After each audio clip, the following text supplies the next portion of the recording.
Welcome to the Her Story Circle podcast, the podcast that brings you the extraordinary tales of everyday women who are changing the world. I'm your host, Gertrude Mache, and I'd like to acknowledge traditional custodians of the land on which we meet today. I also like to pay my respects to elders, past, present, and emerging. Every week, we dive into the lives, challenges, and triumphs of women from all four corners of the globe. We're here to inspire, enlighten, and connect, sharing stories that uplift and empower. So grab a cup of coffee, settle in, and join us as we explore the incredible journeys of women shaping our future. This is Her Story, where every woman's voice matters. Hello, everybody, and welcome back to the Her Story Circle. This is Gertrude Mache here in beautiful Melbourne, Australia. And today I am graced with the presence of yet another fascinating woman. Welcome, welcome, welcome to our tribe. Please tell everybody your full name, where you're based, and share your story with us today.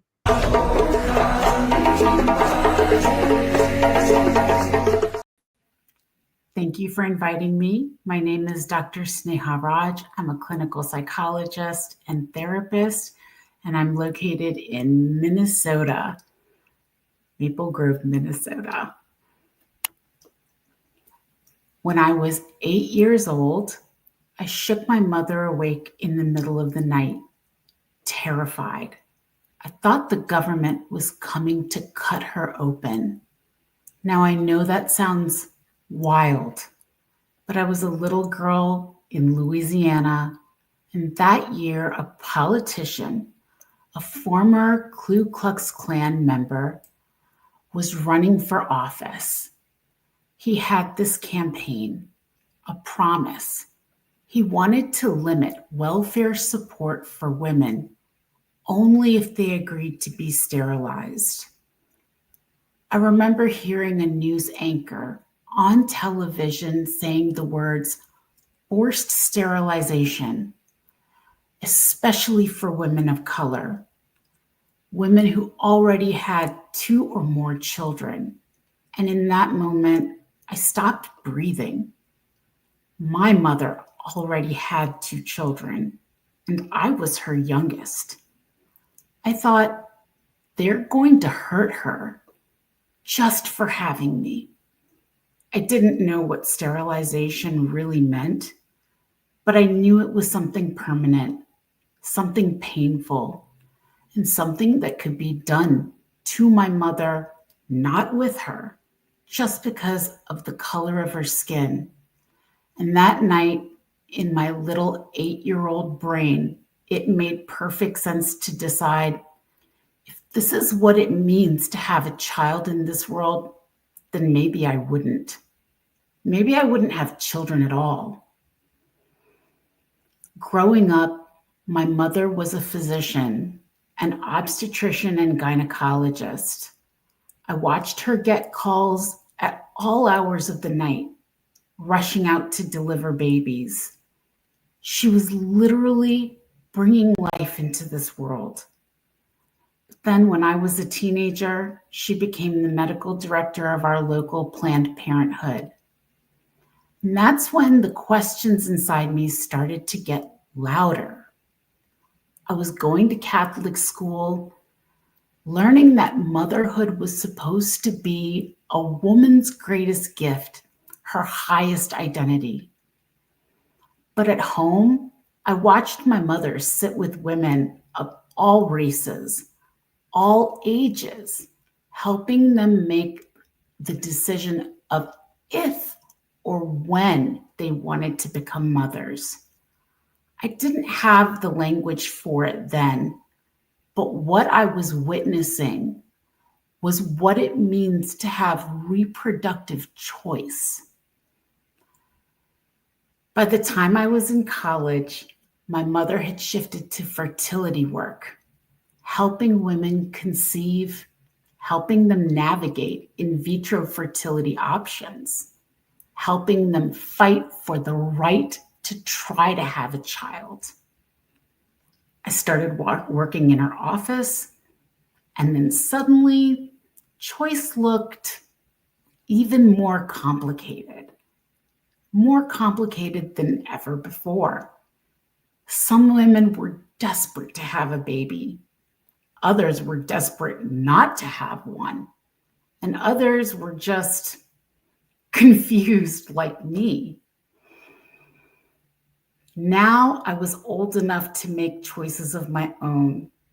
I was a young adult and I was studying to become a therapist.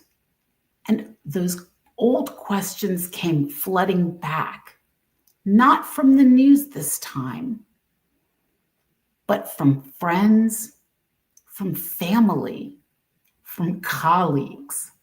Questions like, are you dating anyone? Don't wait too long to have kids.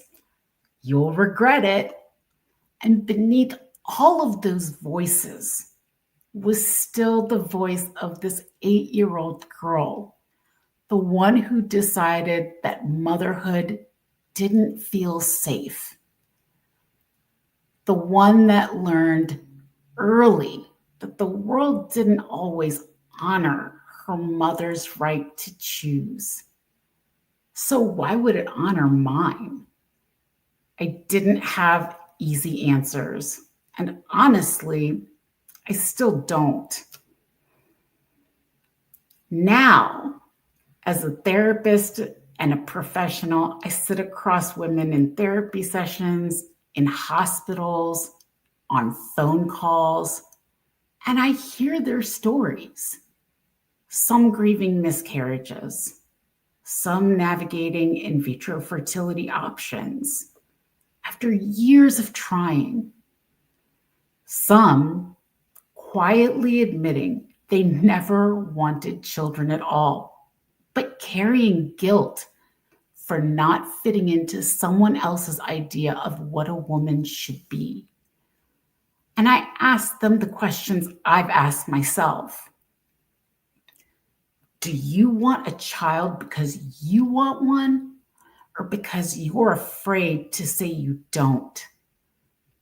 Are you looking for a partner to build a family, or to make your choices seem more acceptable to others? Can we allow ourselves the freedom to be uncertain and to want something one day and not the next? Because here's the truth I've come to believe. There's no right answer that fits every woman. There's only what's right for you today. And maybe it'll change, and that's okay.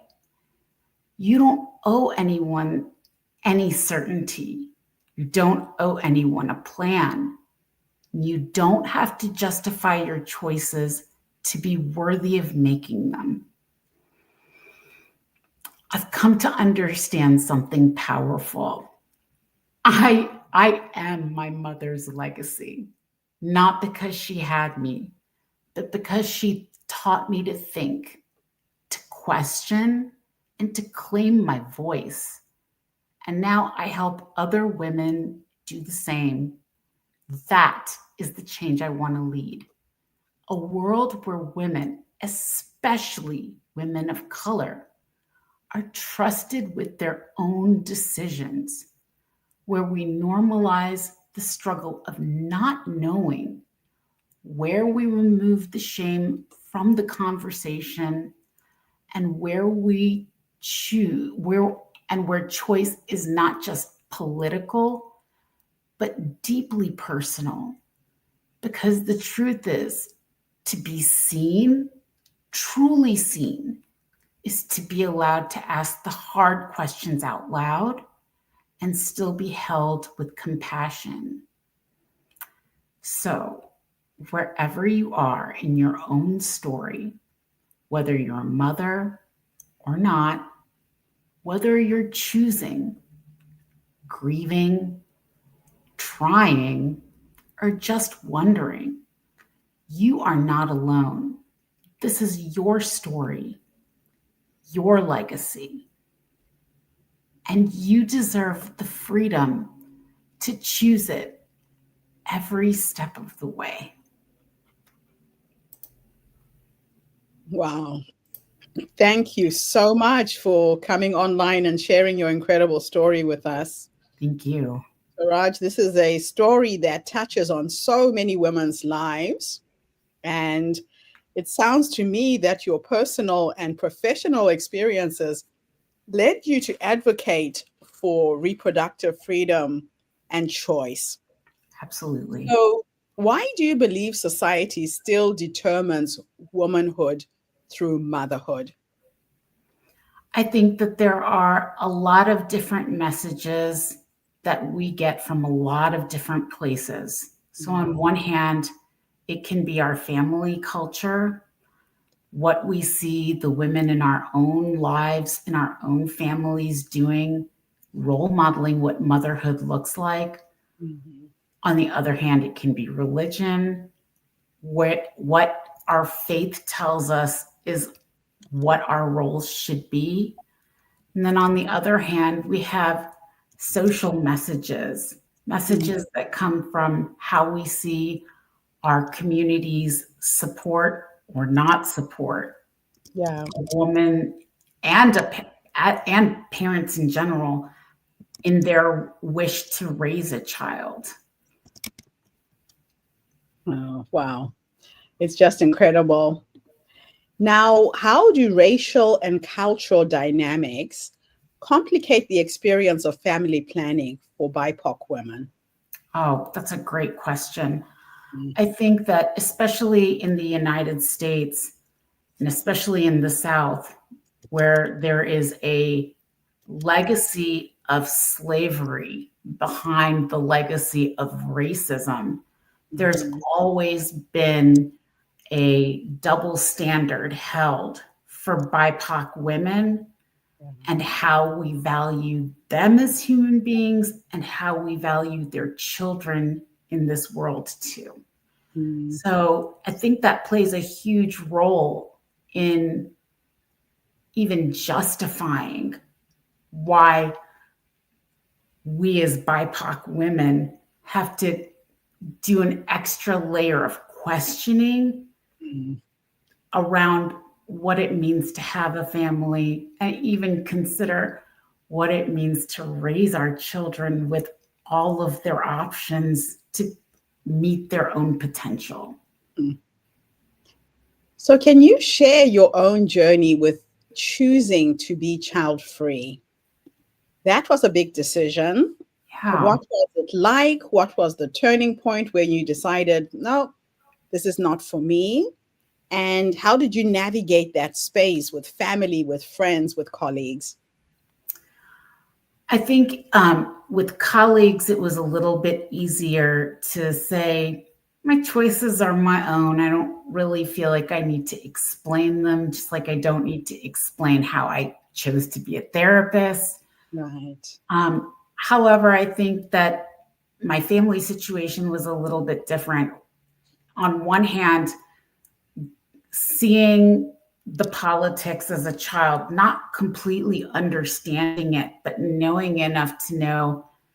And I think for children who tend to have the least amount of control in the world, it's a little bit psychologically flexible to go, I'm just going to push this option out. It doesn't have to be something I want, especially if I'm already seeing the fear in myself for what it meant for my mother. Yeah. Yeah. And so, from that standpoint, I think that decision was made very early on. However, as the world I lived in, especially not just growing up in Louisiana in the South, but as I've moved to different parts of the country and now I'm living in Minnesota on a more national and international level, we are seeing how the questioning of reproductive rights for women, especially BIPOC women, has not changed. Yeah. In this country, more recently, we have lost access to our education system. We're seeing some very, very distressing changes in our healthcare system for children and for our elders. And there's a sense of feeling validated as I see other women, not just my age, but even younger, educated women saying, how am I being asked to do this when the supports of the community are not there to allow me to do this? Especially in the United States, a lot of couples, a lot of parents with infants and young children are making the decision to have one parent stay at home, typically mom, staying at home, because it would cost the same amount as one person's income just to send a child to child daycare, right? So we're seeing these support systems being pulled out from under women and men too, who want families. And then we're still telling them, you should have a child. This is important. How does that balance out? It doesn't. It doesn't. Yeah. It's actually quite crazy. So, what are some of the most common emotional responses that clients have to societal pressure? Confusion, frustration, if not anger, and a re-evaluating or questioning of who is asking these questions about their, or asking them to justify what they're doing, right?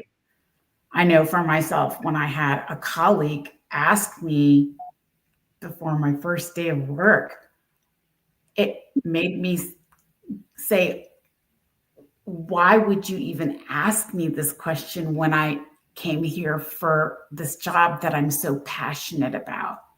It creates a frustration around an expectation or a belief that, not an expectation, an assumption that a woman would automatically make this her ultimate goal in life.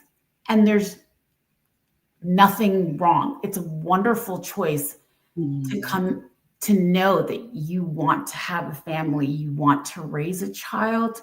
It's also an equally beautiful choice to say, I have my body autonomy that allows me to value my education, value the work I do in supporting my community, and being supportive of the mothers and fathers in my life who bring beautiful children, amazing people into my life. I like that. Now, how do you help women to distinguish between internal desires and external expectations? When a woman says she wants to have a child, and then also follows it up with, how does this work when I know I can't afford it, or I'm scared for how to raise my child, or if my child will ever even live, or even will I live through the pregnancy and the birth, knowing that BIPOC women tend to have a higher mortality rate, especially in the United States, through pregnancy and birth. One of the questions I ask them is, when you ask yourself, how do I do this? Do I want this? I should want this. Whose voice are you hearing it in? Is it your voice, or is it someone else's voice? And if you can pinpoint whose voice you're hearing, where those words came from, it's the first step to understanding whether this is something that is a true desire, or if this is something that is a message that came from outside of you. Maybe you have over time taken it upon yourself and come to believe it's what you should want for yourself. That is so true. That little voice that plays in our heads is sometimes not ours. Now, how has your mother's work in IVF and Planned Parenthood shaped your own outlook?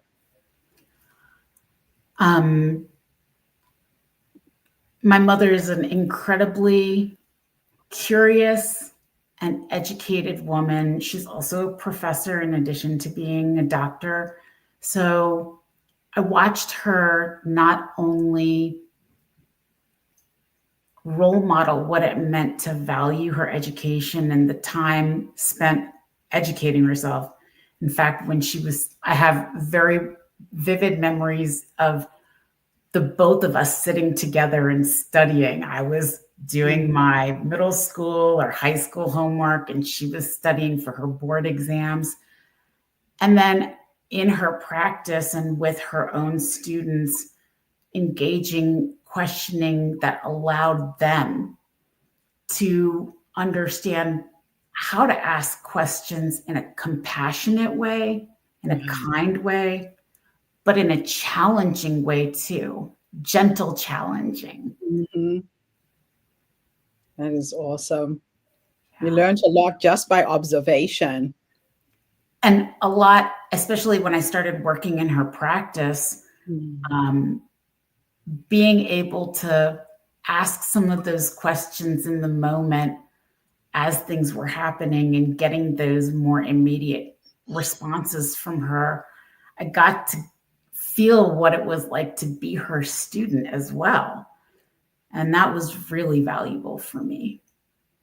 So, what role does mental health support play for women undergoing IVF or facing infertility? I think mental health is really important to, again, really having a personal awareness and insight of what your goal is. Is it my goal? Is it someone else's goal? Right? I think it's also really useful in being able to create a space where women can express their concerns or confusion about what will be entailed in a procedure, and then kind of figure out together how to problem solve and to prepare themselves so that they can not only have a successful IVF procedure, but what does a comfortable, if not enjoyable, healthy pregnancy look like? Yeah. Yeah, that's really pivotal.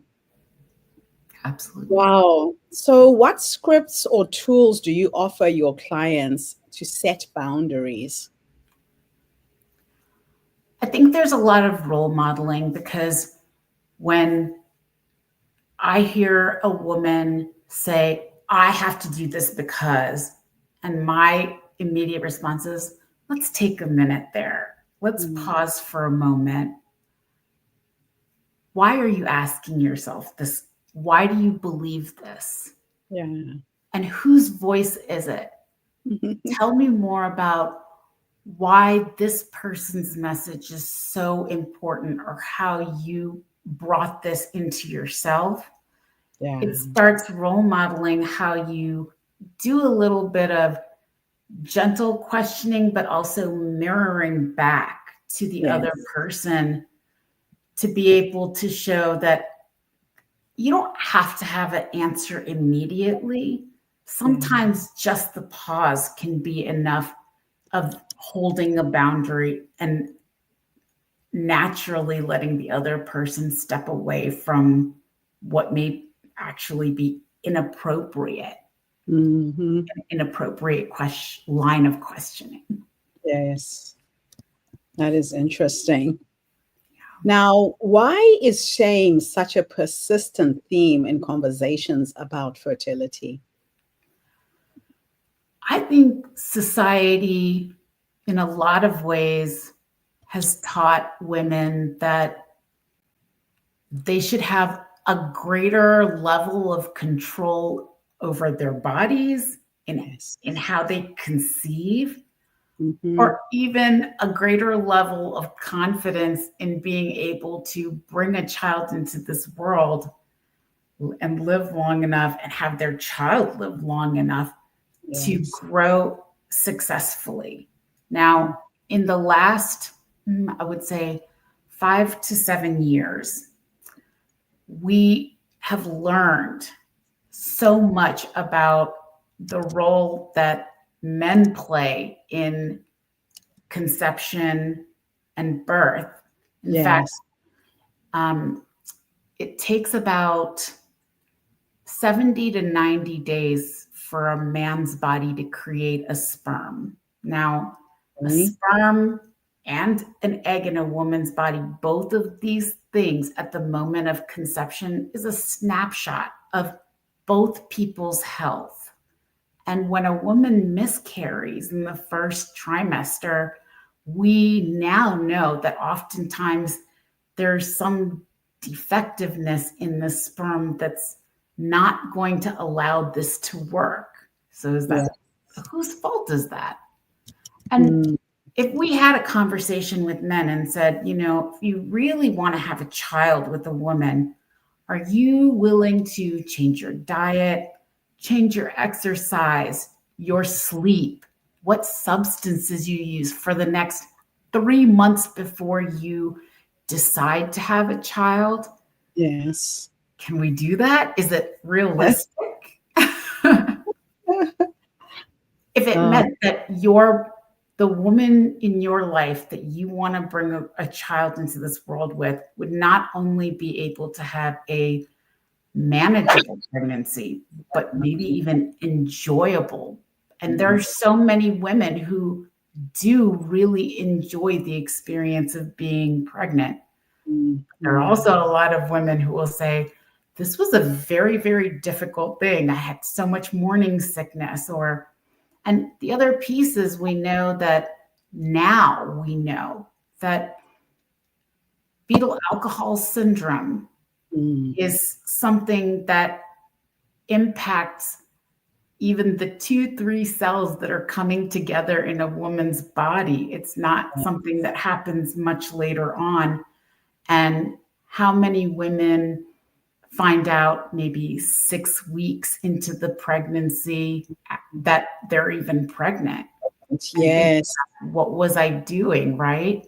So when we have these tools of awareness, then there's room to say, how do I really be conscientious about what it means to engage family planning when I want to conceive and how I have a healthy pregnancy? And for the record, family planning is also a questioning of, I don't want to have a child. I want to be able to focus on the people in my life who are present, and this is my family. That is also family planning as well. That's true. That is so true. So how can society better support women who defer or decline motherhood? Well, that's a great question. I think the first piece is supporting a woman's right to choose and trusting women to know that they're making the right choice for themselves personally. All of the debates that we hear in the United States, as well as in other countries, really excludes women from the conversation. Whether it's right, whether it's wrong, whether we're bringing up a life into this world, we're still talking about the person who's bringing the life into this world. Yes. And I believe that when society demonstrates support, community support, childcare, healthcare, education, and offers this in an equal or an equitable way, then unlike me as a child saying, well, this doesn't sound safe, and really just not even questioning the option until later, then women are more likely to say, how do I do this? How do I engage my creativity, my ability to be a wonderful parent, knowing that the supports are in place for my child as well? Wow. Now, what's your response to those who say women will regret not having children?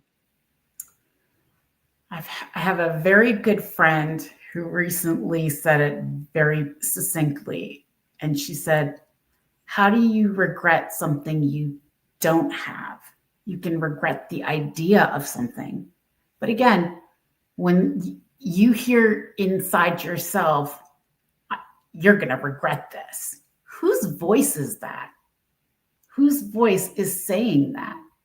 Because I don't believe anybody comes into this world knowing to regret it. Yeah. Oftentimes that's a statement somebody says to us, and that's when we start comparing what we do or don't have to what others do have, and starting to experience that feeling of regret or guilt about it. Now, there are many people in this world who have not been as fortunate as me to have such loving parents that nurtured my interests and also gave me a neutral space to want what I want and be okay with that. There are a lot of individuals who have experienced trauma and abuse in their lives and have very good reasons to say, I don't know if I want this for myself. And I don't know if it's the right thing to do. That's a very valid statement. Yes. Oh, man. So my last two questions for you are a bit futuristic, Okay. a bit of a thought experiment. And the one, I'm going to teleport you back to the younger you, the young woman who was making this big decision, whether she wanted to be a mother or not, and made the choice not to go down that route. If you could go back and give her 3 nuggets of wisdom, based on what life has taught you up until this point, what would those 3 nuggets of wisdom be? Oh, that's a great question. So, first nugget is, in the eyes of the people we love and who love us back, we are always able to pull for a sense of compassion, love, and nurturing for the children I have in my life, the children that I've been so lucky to know. Those individuals bring out a nurturing side to me that I think also lets me know if I had chosen to be a mother, I would have been great at it. I'm great at it as an auntie. And the second piece I would say is trust yourself. You have eyes, you have a brain, you make sense of the world, and you know what's best for you. It isn't a one and done kind of decision. And that brings me to point number 3. It is your right as a human being to change your mind. What you want at one age can change at a different age. And that's okay too. Absolutely wonderful. Last question. I will teleport you into the future this time. And we are going to go and have a conversation with the 90-year-old you. She's sitting in her rocking chair, surrounded by her nephews, her nieces, her fur babies, whoever's with you at the My end. godchildren, everybody. You can teleport into the future to have a conversation with this wise woman who has led you up until this point. What will you say to her when you finally meet her? And I'll tell you why I like to ask women this question. A lot of women look outside of themselves for answers. We forget to go within and listen to that little inner voice that guides us. We listen to what society says, our parents, our relatives, but we don't go inside when we're making these major decisions. Now, your wise woman has been leading you your whole life. You've listened to those promptings. What will you say to her when you finally meet her at the age of 90? Are we still having fun? Are we still loving our lives? And do we still have all the love in our hearts that we held at this age as a child for the people around us? And if the answer is yes, then it's been a very good life. Absolutely fantastic. Dr. Raj, thank you so much for coming online and sharing your story with our community Thank today. you.